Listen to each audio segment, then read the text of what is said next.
याद छ तिमीलाई बर्खामा चिप्लेर लड्दामा घुँडामा लागेको चोट भन्दा तिम्रो आँखा बढी रुँदो थियो। स्कुल जाँदा झोला भित्र लुकाई 2 पैसा राख्थ्यौ, भोक लागे केही किनेर खा भन्दै मुस्कुराउँथ्यौ। मलाई सानो खुसी दिन कति ठुला दुःख लुकायौ, आफ्नो भागको सपना बेचेर मेरो भोलि सजायौ। आमा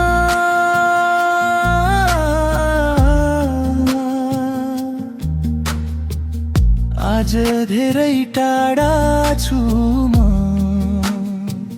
तर मन अझै तिम्रै आँगनमा छ।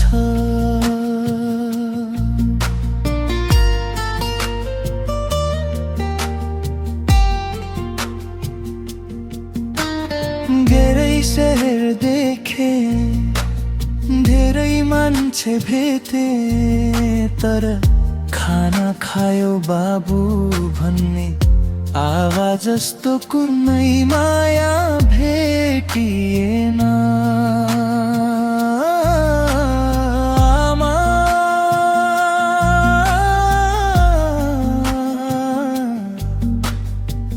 म ठुलो त भए होला, तर तिम्रो लागि अझै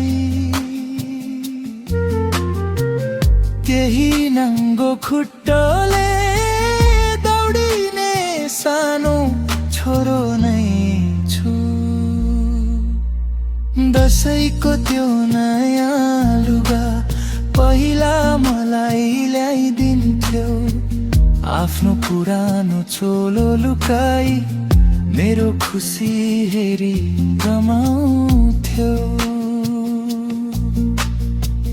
राति बत्ती निभेपछि कथा सुनाउँदै सुताउँथ्यौ, आफू थाकेको भए पनि मेरो लागि जागिरहन्थ्यौ। त्यो बेला बुझिन आमा माया कति महँगो हुँदो रहेछ, आमा भएपछि मात्र थाहा हुँदो हो। आफ्नो भन्दा परको सास पनि आफ्नै जस्तो हुँदो रहेछ। आज परदेशको कोठा भित्र फोनमा तिम्रो आवाज सुन्छु, म ठिक छु बाबु भन्छौ, तर थाकेको मन म बुझ्छु।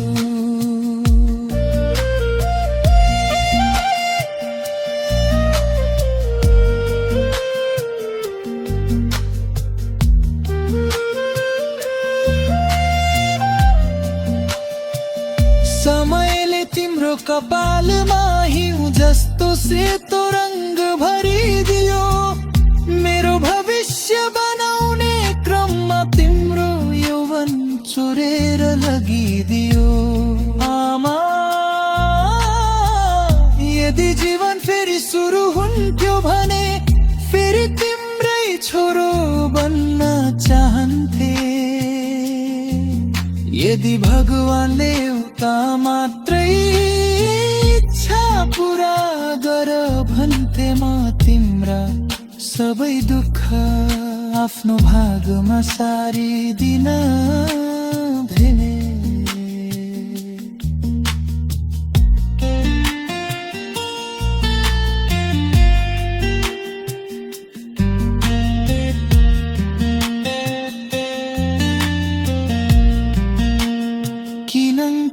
संसारमा सबैभन्दा निस निस्वार्थ माया भनेको आमाको माया रहेछ।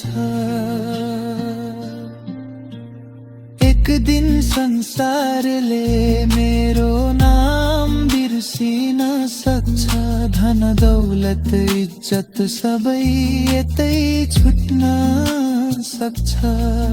तर अन्तिम सास निस्कदा पनि मेरो ओठबाट निस्किने पहिलो र अन्तिम शब्द एउटै हुनेछ।